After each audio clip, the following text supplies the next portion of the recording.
in the UK. It's very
really, but I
And I'll start off by first of all welcoming Chloe, who's here helping out taking minutes.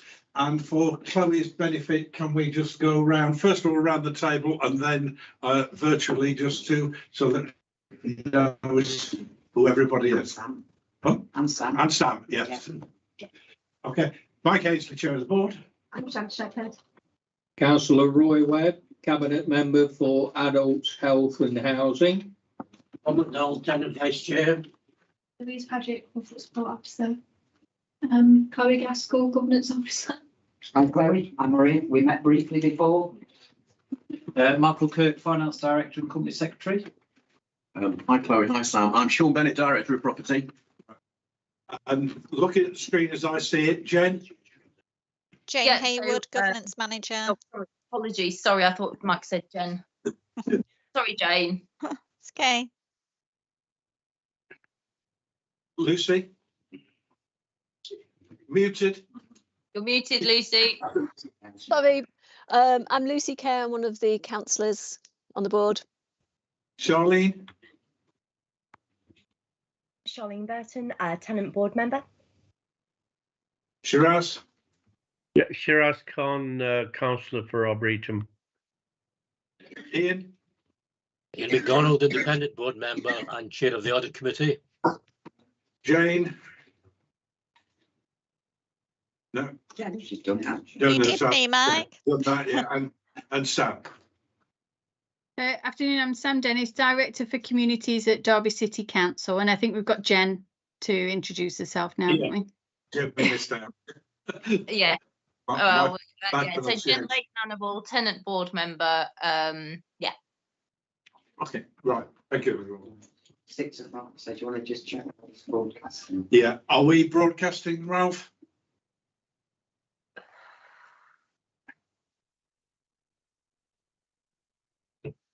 He's just putting the 50p in a slot meter. We are. Yeah, We are He's live. not Okay, pressing right, fast thank you. enough. Okay. I should add, for people who don't know, the fact we're broadcasting, the appreciations to Jen.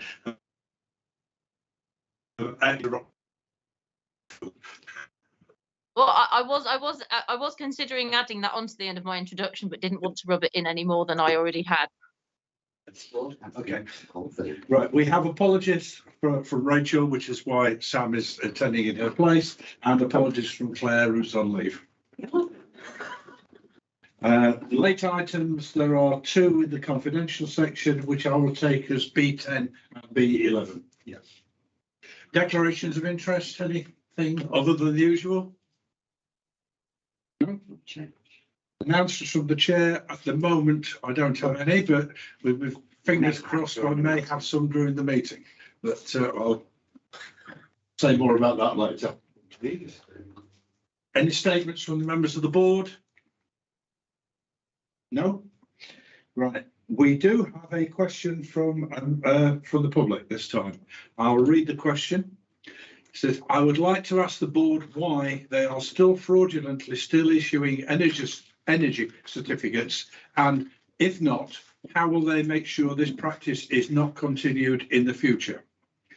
Are you responding to this? I can do, Mike, although my written response is attached on the item 6 there, and that merely confirms that all of our energy certificates are produced by accredited organisations and they all use qualified energy assessors. I'm not aware that any are fraudulently issued. A copy of the current certificate is always provided to new tenants and they're valid for 10 years. So there are occasions when we may use that same certificate after having had some energy efficiency work done, and that won't get picked up on the certificate until it's redone at the 10-year birthday of it. However, our internal systems will all be updated with that as we move forward. So the bottom line here for everyone is if anyone's got any worries or concerns or queries about their energy certificates, then we're always happy to have that conversation with them and address any issues or concerns that they've got. But just to reiterate, we do not use fraudulent. But We do not use fraudulent energy certificates, no. Okay. That's right, yes. thank you, Sean. Moving on then to committee chair's feedback. First of all, audit, Ian. Thank you, Chair.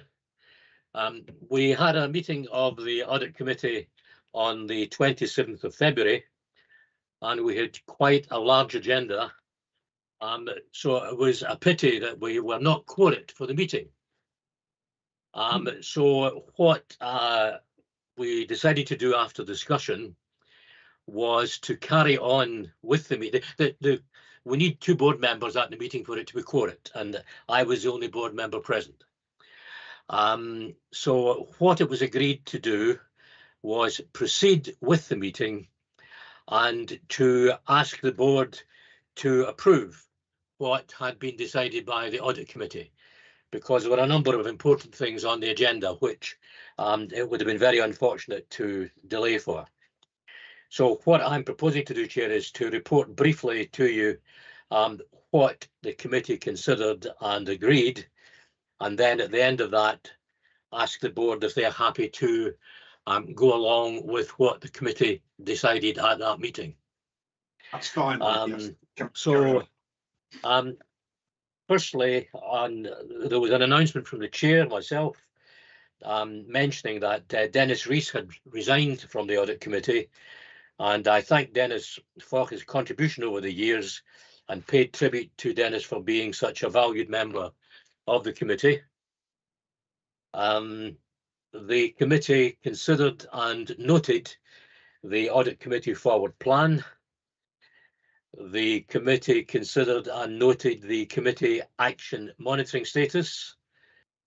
The committee considered, discussed and noted the internal audit progress update report. The committee considered, discussed and noted the internal audit plan for 23-24. The committee considered and noted the findings of an external quality assessment which had been carried out on CMAP, our internal auditors, and that assessment had positive results for CMAP. The committee considered, discussed and approved the external audit planning report for 22-23. The committee considered a report which presented the proposed strategic and operational risk registers for 2023-24. And the committee discussed, considered and noted the proposed strategic risk register for 23-24 in preparation for submitting it to the board for tonight's meeting. The committee also noted that the board monitor progress against the strategic risks on the register throughout the year, and the committee further noted the revised operational risk register for 23-24, and that the management of that risk register is delegated to the executive management team, not the board.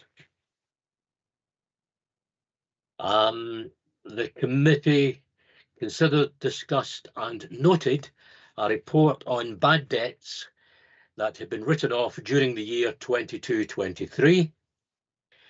The committee considered a report which identified differences as part of routine van stock audits. And the committee considered, discussed and noted the net write-up of van stocks for 2022, the write-off of van stock for 2022, the continued intervention thresholds for van stock differences. The committee, after discussion, also agreed that the finance director and company secretary should provide a progress report on actions following van audits to the audit committee, which is scheduled for October 2023. And it was also agreed that there is no longer a need to have a detailed appendix attached to the van audit reports. Just a summary table needs to be included. And last but no means least, under any other business, the committee noted that Derby Homes had filed their March 22 accounts with both the regulator for social housing and with Companies House in December 2022, although the deadline was September 2022 for submissions to the regulator. However, the regulator had accepted the reason for the rate submission, which was directly linked to the appointment of new external auditors, which we were unable to do in time to commence in the normal timetable that we have each year. So that is a summary of everything that was discussed at the committee chair, and I would ask members to consider whether they would be happy to approve that as being a valid report, valid decisions and report of the audit committee, please. Thank you, Ian. Any questions, any comments to me? Approve what it means. Okay, Bob suggested that we approve it. Do we take that assent? Yeah, thank you very much, Ian. Thank you. The board have approved those. Okay, over to you then, Bob, operational board. Well, the operational board, it's quite straightforward this time. You've had the minutes from the previous meeting. I think 3 things I'd like to draw from the complete meeting was the damp and mold policy that's been introduced was welcome, very much welcomed by the operational board. It made sense and it seems to structure what's happening out there in relation to damp and mold. The empty homes policy, that's a welcome change as well, because it's bringing it into the 21st century, if you like, because we now call it empty homes and not void. And it was seen that that was probably the way forward. And I think Mark will do a great job in the empty homes, and we'll see a lot of development in that one. And the last one is the grounds maintenance service policy, what Ian Young's brought to the board, was very much welcome. And I know it's always been in the past, it's always been, but it really was. He presented a good report. He's working in budget. And I think, Jean, you will agree with me that it was a really good, positive report. And I'd like to just raise that and say, well done to Ian and the team.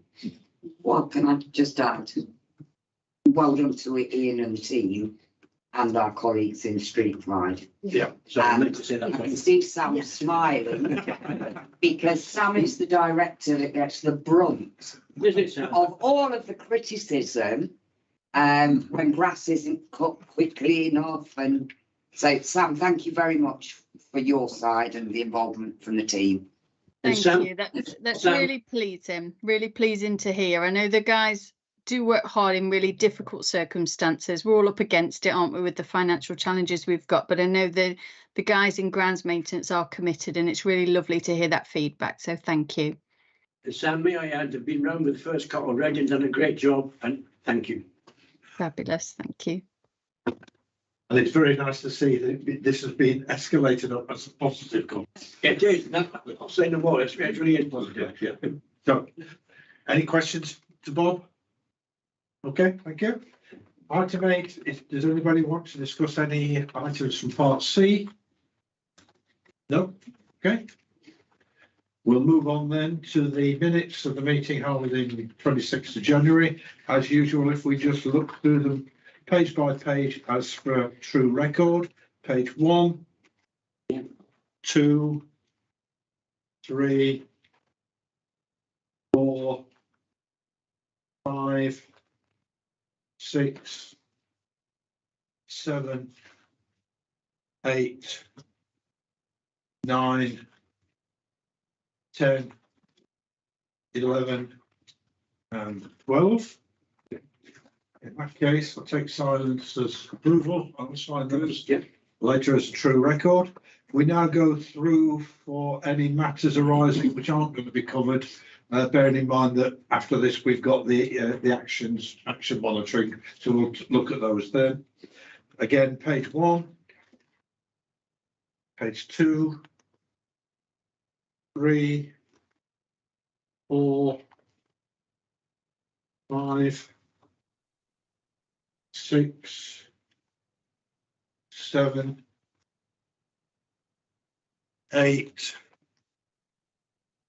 9, 10, 11, and 12. Okay. No matters arising, then we will then look at the outstanding actions, action monitoring A3. Those that are highlighted in green are complete. Maria, bottom of the first page. Yeah, bottom of the first page, the action in relation to the delivery plan, I'm going to address in my report. And just over the page, we need dating for the communication action and linking that with culture. I can confirm that Derby Home's share of the coroner's legal costs was an incredibly reasonable, circa £5,000.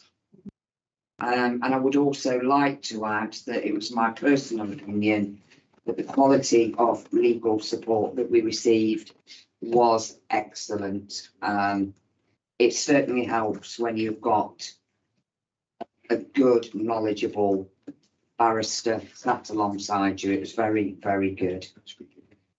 And yeah, final one on there, all to undertake environmental implications are included on all future board reports. And I'll confirm that Claire has picked up the action on including the energy efficiency targets in the digital strategy. Right, thank you very much, Maria. Carrying on with you then, Maria, your report. Absolutely. As promised, my report refers to the delivery plan for 23-24. And you'll see in the report that I'm asking the board to support my recommendation that we defer the review of the current delivery plan pending the outcome of the all-out elections to be held in May. I think everybody knows this is a bit of a landmark moment for Derby. The first time in my entire career that I am going to work with an administration potentially for 4 years. I'll hold comment on that. It would be wrong of me to say anything else, but I think it's highly likely, well, it's definite that there is going to be a high number of new councillors because we've got existing councillors that are looking to retire and move away. So there's every possibility there will be some changes with the council's corporate priorities. And of course, Derby Homes links into those. So I want us to mirror the council's position, await the outcome of the local elections in May, and then we will tune our delivery plan accordingly. I'm pretty sure, though, that all board members are already aware that the targets that we have in our delivery plan are very broad. And that's what they're intended to be. They're broad and they're strategic. So there might be some tinkering. I think it's highly likely that there'll be some political changes in the wording, but I don't envisage it being a big difference. It'd be absolutely ridiculous to review it now and then review it again in June. Moving on to the second part of the report, I'm covering off and giving you an update on the work towards ensuring compliance with the fire safety regulations. I reported last and said that we would not be fully compliant as at the 23rd of January for good reason, seeing as we didn't get the guidance till late December. But since the last meeting, I want to report that we've been working through the actions that have been agreed both internally and in liaison with Derbyshire Fire and Rescue. I'm confident and have been given the assurances from my team that we will have everything in place for the next inspection in April 23. And that's a standard inspection that Derbyshire Fire and Rescue do from time to time. I didn't put it in the report because I didn't actually know until after I'd written it. But I think it's a real testimony to Derby and the way that Rivermead House is managed, because Derbyshire Fire and Rescue used that to host a county-wide event to talk about fire safety in flats. And that showcased a lot of obviously the good structural integrity of that building, but also the way that that building is managed and the way that we're working together with the fire service to ensure that the relationship with the residents is positive and they're engaged. So that was really quite nice, I thought, that the fire service chose us. We will be registering the building with the regulator, registering it on behalf of the council at some point during April when the portal opens. And we will be having the fire safety case, a term that everybody's familiar with now. I thought it was a briefcase when I first heard it, but I now understand what it is. The fire safety case will be in place for October. And it's never going to be a finished document. It's a dynamic and fluid document or series of documents that will be owned by the council, with Derby Homes doing the delivery of all of the requirements within it to keep residents safe. One thing that Michael and I did pick up very recently at a conference was you're not required to submit the fire safety case to the regulator in October, basically because they said they will get buried by them all. So the requirement on the landlord, or us on behalf of the landlord, is to have it in place. We then work to it, update it as required, and wait. And wait until the regulator asks for it. And that could be any time over a 5-year period, because they anticipate it will be that long for them to get around the whole country. And given that they're going on a height-based risk matrix, I think we'll probably be well into year 4. But that nonetheless means that we will carry on managing that block as safely as we always have done. Fire safety letters have now gone out to all occupiers of all flats across the city. And I'm using the word occupiers because they've gone to tenants and leaseholders. They've all got specific information on what to do in case of a fire and all of the responsibilities on both sides in relation to fire doors. And I was really proud of that piece of communication when it was finalised. The final part of my report, again, just to give board assurance, back in November I reported the delay in completing the installation of carbon monoxide alarms across all of our homes where there's a boiler. I agreed, well, but following board approval, the council approved our planned time frame to complete the installation by the end of June. I'm really, really chuffed to be able to tell you that the good work by our staff and the contractors that work with them, we are actually ahead of schedule, and we are aiming to be fully compliant. Well, the council will be fully compliant by early May. So I just wanted to bring that information to you. So as board members, you've got the flow now of that piece of work, and you've got the assurance that we are on target for where we need to be. So just seeking approval, Chair, on the deferral of the delivery plan. Yeah. Any questions to Maria? Can we have approval to delay to defer the delivery plan until the council tells us what their new objectives are going to be? Okay, thank you. Moving on then to 8.5. Before I pass over to Michael, I'll just point out that this is a finance update. There are obviously some operational issues on here, but what I've asked for is a paper going to chairs for discussion of the operational measures that will look at what we're doing to remedy this, rather than just the finance which is in the paper here.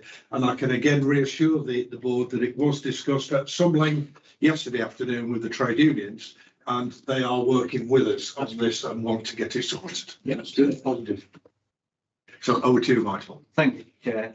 Yeah, this report is to notify the board that we're currently forecasting a pressure on the response and repair service of just over £1 million at the end of the financial year, and that's an update from just over 600,000 reported to the board back in December. The main reason for this report is a finance technical one, where the actions of management to address the backlog in repairs is necessitating the use of reserves, and the board will be aware that where reserves are being used in excess of £250,000, there's a requirement for board approval to be sought and granted for that. So the actual recommendation is to support the management actions and agree that those can be funded from reserves. The report does give some outlines for the reasons contributing to the backlog of repairs and materials price inflation, etc. during the year. Happy to take any queries on the accounting side of that or anything else. Well, I'd just like to remind what Mike said in advance. Operational issues we're looking to discuss by the chair's briefing update. Okay. Any questions, any comments on this? Happy to recommend it. No, can we move the recommendation then? Thank you. Right, Sean, compliance. Thanks, Chair. This contains the usual matrix highlighting the top 6 areas of compliance. And I'm pleased to tell you all that we're fully compliant in all 6 areas. I'm still continue to be blown away really with the level of performance, in particular around gas safety and electrical safety, when you consider the share numbers that the teams are working their way through there. To have so few that are out of date and so few that are any more than a month out of date, it's testament to the work that's carried out by those teams, which is fantastic. There is a bit of an anomaly I'd like to just point out though when we get down to the water safety element. So it's number 6, it's the tail end of the report here, and you'll notice a figure that's not 100, it's a 99% figure that's shown on there, and that's certainly drawn my attention. However, what I would like to say is that there are a number of properties that have been categorised under DCC 7, as you can see on the number of sites there, that are actually standard domestic properties that are leased to the City Council for the Housing Young Persons Initiative, the Care Leavers Initiative. And whilst my team are really very exuberant and keen to achieve compliance, they've put properties within this category that aren't statutory from a compliance point of view, from a water safety point of view, in terms of control of Legionella. These properties have just simply got thermostatic mixer valves to the taps, and they just need to be regularly serviced. So it's not a compliance issue, it's not a statutory issue, and I'm working with them to make sure that we clarify the categories of properties that are included to make sure that there is a straight match with the statutory requirements for water safety. So it's a bit of an anomaly. There's 2 out of those 7 that we've struggled to gain access to just to carry out those simple service checks. So not a compliance issue. I'm also pleased to say, in relation to water safety, is that our new contractor, Severn Trent Water, have settled in really well and are carrying out their work very diligently to the communal sites that they work with us on. That's all I've got to say in relation to this one. Thank you, Sean. Any questions, comments to Sean? Lucy? Yeah, I was just wondering, Chair, whether we had any update on whether we've got better access to homes yet. Have we set the new regime up to encourage people to be there when we need them? Is it too soon to say? Well, no, not really. That cross-cuts a number of areas. In fact, the last paper that Michael presented in terms of access, productivity, costs, day-to-day repairs, equally applies in areas it does to gas and electric safety. So we are now, making sure that all tenants are given adequate notification of any appointments that we need to make. And in some cases, we're actually phoning them up, the day ahead. But from a compliance point of view, those access issues aren't preventing us in achieving our compliance in this area. Good. Thank you. Just a clarification, Sean, because I literally this afternoon added another 20 properties to the care leavers system. And so if there are any water issues, then please can you give assurance that care leavers are safe in that accommodation? Absolutely. I'll let you know. I'm certainly not aware of any. You don't expect there to be any, Roy. If there's anything that's contrary to that, then I'll let you know. Okay, thank you. Okay. Any further comments? No? Okay, right. Moving on then, health and safety, are you taking that, Sean? I can do, yeah. Ian and I both attended the Health and Safety Forum meeting this afternoon. We had a pretty good turnout for it, considering, you know, it's getting towards the end of March. We've got a lot of people that are on leave. And we had a good, energetic discussion about a variety of issues, from health and safety incidents, where we looked at the live evotic system that gave us precisely up to the minute data on any issues that had occurred there, and had a good discussion around that and around any trends that we can spot within any particular teams or any particular trades. And that's something that we're going to continue to do at future meetings. We also had a good discussion about the V&As that have come through over the course of the last period. And we're also pleased to see that there's been a slight reduction in V&A incidents this last financial year compared to the financial year previous to that. So that was positive. And we're looking forward to seeing those V&As on the new evotic systems at future meetings, where we can drill down into that live data. We also talked about training, and training in particular with regards to damp mould and condensation, and training on the HHSRS system, which enables us to be able to spot Cat 1 and Cat 2 risks when we're carrying out our general duties. And also discussed the fire safety regulation that Maria's already taken you through in her report. I think I've covered most of the issues there, Ian. Is there anything that I've missed? No, I think that was a very good summary, Sean. No, Jen. Yeah, jargon busting. V&A, is that aggression and vexatious behaviour? Oh, sorry, Jen, it's violence and aggression. Oh, okay, fair enough. No worries. Thank you. Okay. Okay, no further questions, comments? Okay. Right, moving on. A8, recruitment appointed board members. Jane, I think you're introducing this, aren't you? I am, yes. I'm doing the next two reports. The first one is recruitment and appointment of board members. The report is seeking approval for the recruitment and potentially reappointment of Bob and Jan, whose term of office will end on the 27th of November this year. That will all be subject to advertisement and relevant interviews. So we'll be looking to appoint a panel for the appointments process. So anyone that's actually interested in being part of that panel, if you could drop me an email, I will collate them because we've got plenty of time at the moment, but we'd like to plan in advance. So we're asking the board for the approval to appoint the panel for this year's recruitment process. Yeah. And Jane will contact the elected council members from May when we know who they are, so that they've got opportunity. Yeah, that's why Jane said we've got plenty of time, but we don't want to move ahead of the council elections, because if Lucy suggests that she wants to be on there and then finds herself not on the council, then highly unlikely though that is.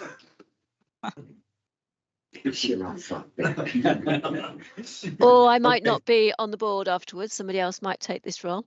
Yeah, well, that's also true, but we hope not, Lucy. Right. Okay, board member appraisals then again, Jane.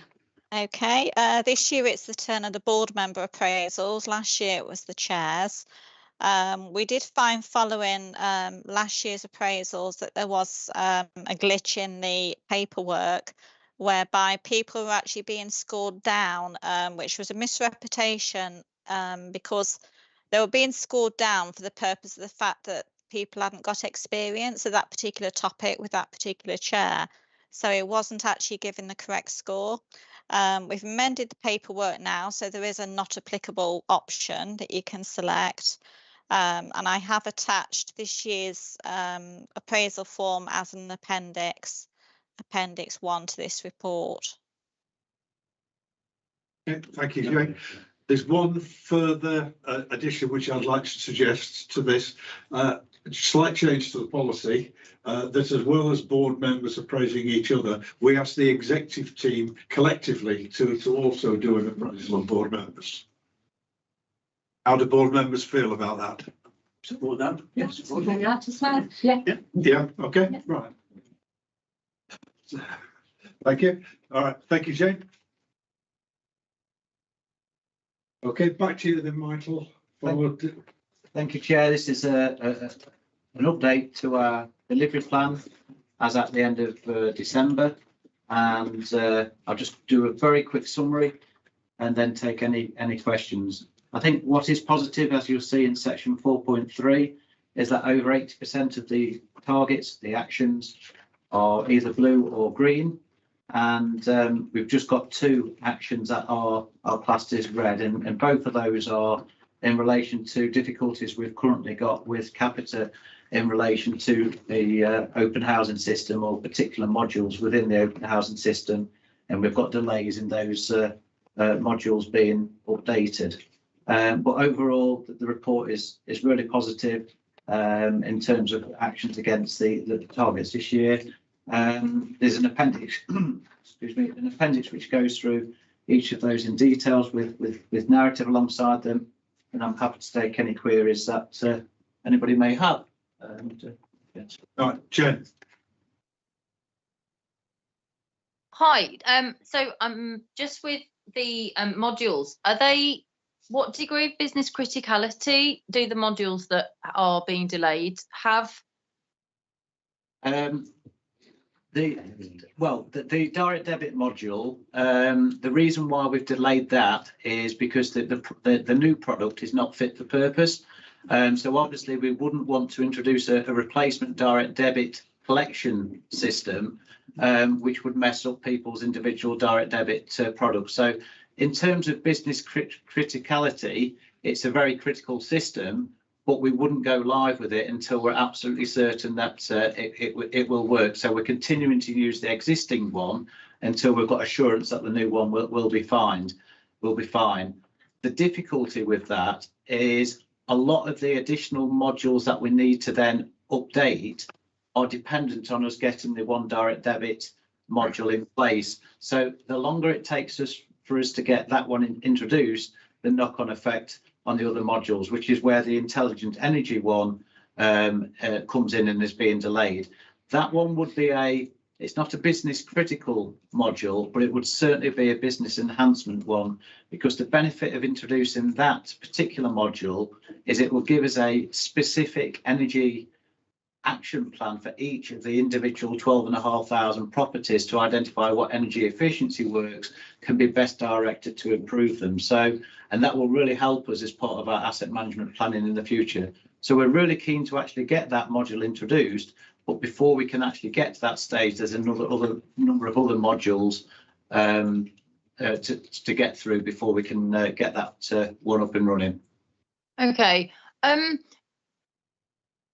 a digital perspective, because obviously we're talking about digital technologies, I'm quite concerned that our contractor who's providing our main thing is kind of bringing quite chunky pieces of work to us that, as you say, aren't fit for purpose. Do we have any service level agreements in place that would kind of minimize this or any risk management?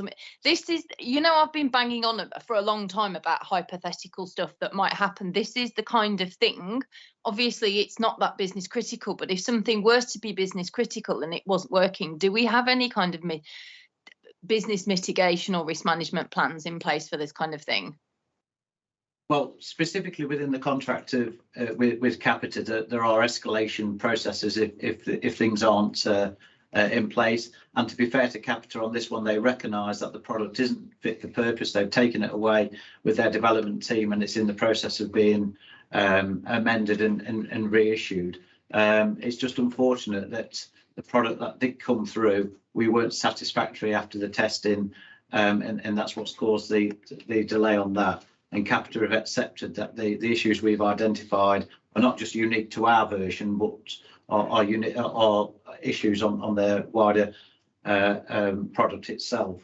In terms of the risk management position, if the whole system goes down, we have got business continuity arrangements with Capita, where we've got something which effectively allows us to take the license off Capita and award it to another provider to give us that business continuity in the event of Capita not being able to fulfil the contract. Now, if that was ever invoked, I've no doubt there would be a period of delay until a new provider could come in place. But the idea is that would happen behind the scenes with our front end systems continuing to operate as normal. So Capita actually recommended on to clients like us to take out this license contingency.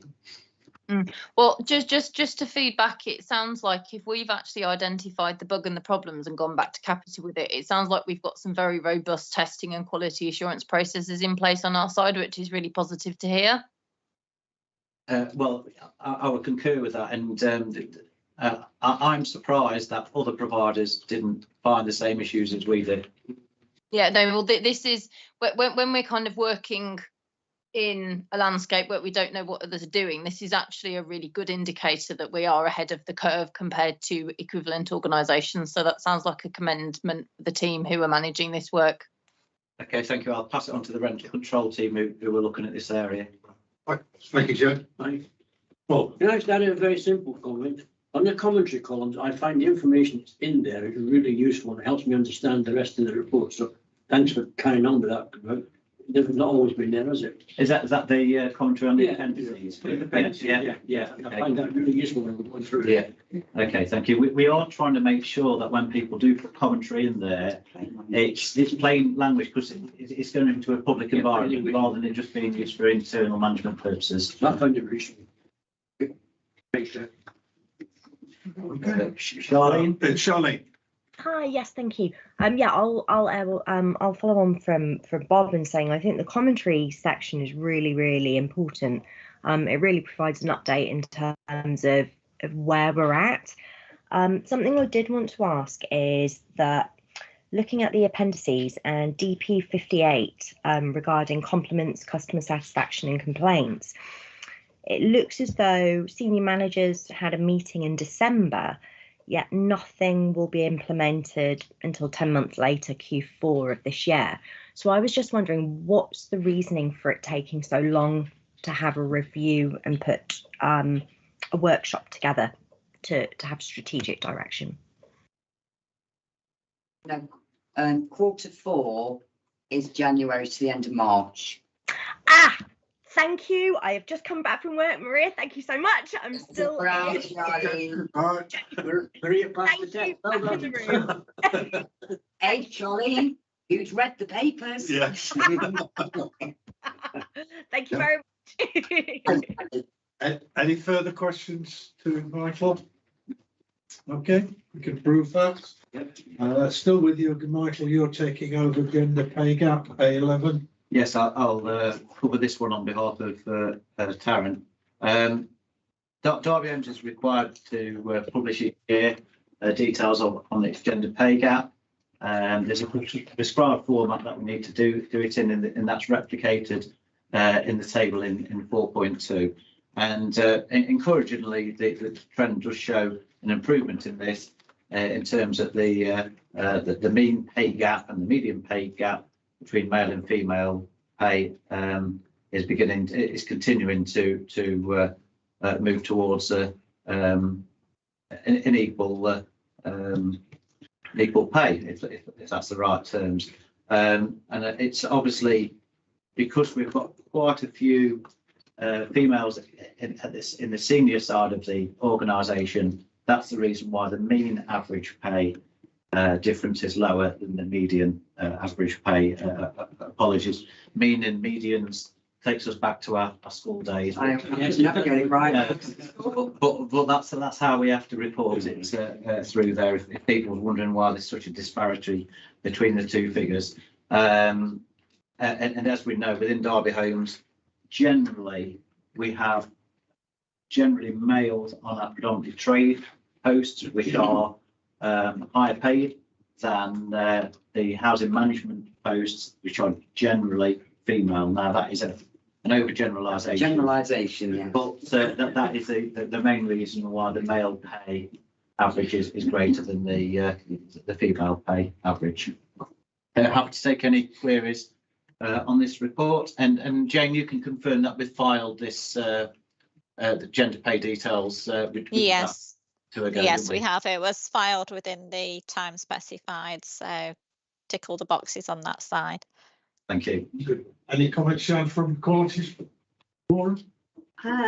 No, just my own personal thing that I will say, that I say every year, that it's not about Derby Homes, it's about society and the recognition of different skill sets. That still is something that I feel passionate about. But Derby Homes is obviously doing what it can within Slowly in the yes. right way. Right, okay, we note that. You're right now. Yes, thank you. And I've got that off my system, thank you. Right, A12, corporate social responsibility. Maria? Yeah, I said I'd give Michael a break with this report. Well, no, I didn't. This one is my report. One later on, I'll give him a break. Plenty coming up. You've got a load more coming up. Okay, right. The Corporate Social Responsibility Strategy is a document that tries to pull together Derby Homes' wider approach to not just creating a sustainable business, but how we contribute to creating a resilient, vibrant city and positive opportunities and skills for the future of the people in that city. I like to think of it as a strategy that pulls together all of the kind of added extras that Derby Homes do, but the things that are very much aligned to our core role of housing management and maintenance. I'm going to go straight into the document itself rather than the covering report, and really just give you a little bit of an overview. Holly Johnson has worked on this report for us, and she actually used it as part of her degree studies. So it was a live working document for her. And one thing that Holly very quickly found was, if you want to spend some time looking at the World Wide Web, you will find so many wonderful models of what corporate social responsibility can be. I don't think there is any one model that fits everything perfectly. I think they're all flawed, but the general ethos and principle of it is the key thing. So Holly plumped for the pyramid model that is there on the right-hand side of pages 3 and 4 of the document. I don't want us as a board to get too hung up on the pyramid, but it is just a model. On the next pages, over on page 5 and 6 of the document, this is what I think is the meat of this strategy. And what we've tried to do here, and we've discussed this at senior management team as well to support Holly, under the headings that you've got listed here of philanthropic responsibility, ethical, legal and economic responsibility, we have collectively tried to put a good range of examples of things that Derby Homes does to illustrate how we evidence our responsibility towards these things. They're not just things that we talk about, they're things that we do. I guess if I'm being entirely honest, the legal one is probably the most boring out of all of them, because it's just a list of statutes that we have to follow. But under certainly the columns under the philanthropic and the ethical, there's some really exciting things there, and things that I know Bob and Jan and Lucy will have talked about at operational board, because they really are not that I'm ever going to say housing management and maintenance isn't exciting, but that is the knitting, it's the day job. Yeah. These are the added things that Derby Homes are able to deliver within our communities. And there you have it. As I say, it is the strategy. A strategy is just high level. It lays out what we do under the model. It's evidence that Derby Homes takes its social responsibility very seriously, but as with everything else, the real value is in the delivery. So personally, I have thanked Holly for doing this piece of work as part of her degree course. I think it's really good, and it will now just become a live document that we can continue to review, update, and if we ever need something to remind ourselves of why we're here and why we do the things we do, this is a really nice way of doing that. And it will go on the website and meet our statutory duties to publish it. Yeah. Yeah, I apologise if this is one. Are environmental and social pillars within the strategy encompassed there? Because those are obviously really important to us, and I'm just quite surprised that they haven't been captured specifically. Yeah, as I said, Jen, there is a whole array of different models. What we've done here is the environmental, we've captured under ethical responsibility, and contributing to the city's climate change strategy. We had to choose one model and wanted to try and keep it as neat as we could.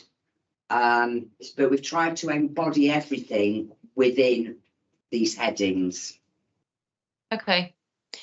Did we ask staff what they thought about the document? We went to senior management team. With the next challenge with this document is finding an exciting and interesting way to communicate it across our employee base. Anybody who can come up with any good ideas for me on that one, there'll be a prize. Because I was going to suggest it would be really interesting if we could find real life case studies that actually captured real life examples that we could perhaps publicise on the website or through our quarterly magazine.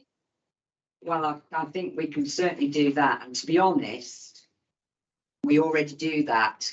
I mean, in the Derby Homes News, that we always publicise the work that we do with volunteers. We publicise the charity work that we do. We publicise the work that we do with the Youth Alliance, all of these things.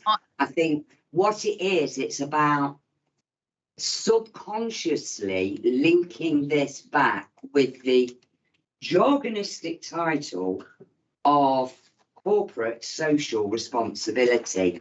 It's about people understanding not just the doing, but actually why you're doing it. I mean, the Youth Alliance stuff, it's not just a group of young people having a great time on a field of an afternoon. There's lots more that comes out of it. So for me, it's how do you take this narrative along now in a way that is interesting for the audience? And sometimes I just worry that we have to communicate so much to our employees and our customers. You really have to pick and choose the way that you pass all these messages together, because I'll be honest, if I was to send something out, if I was to send it out to councillors, let alone my members of staff, and it was headed up very dryly, corporate social responsibility, I think I can name the ones who might open it and not read it, but send it back and say, thanks, Maria. It's about, interesting. You know, that work that we're already doing in publicising it, like relevant stories, narratives. I've just had an idea in my head, and it's just one idea of, you know, you've got the traffic light system on the fronts of different foods. When we publicise something, could we just put something like a tick box to say this covers our ethical, legal, or you know, so we're just aligning, you know, if you think that we've got different stories, but just putting a tick box within the same space somewhere to say these are the bits of our, this is a great example of the bits of our corporate social responsibility we're fulfilling. I can draw something out if I'm not. Shall we have a chat about that when you get back? Yeah, then? Absolutely. I'd feel really happy if somebody like Ralph, Paul, or Josh could join us, because they're the people I need to do all that sort of clever stuff. Absolutely, yeah. Listen, I'm gonna shoot off now, if that's okay. Apologies for having to leave early, but it's coming up to 9 o'clock here and I'm quite tired. So yeah. Okay, thanks. I will see you all in a couple of weeks. See you soon. Bye-bye. Bye.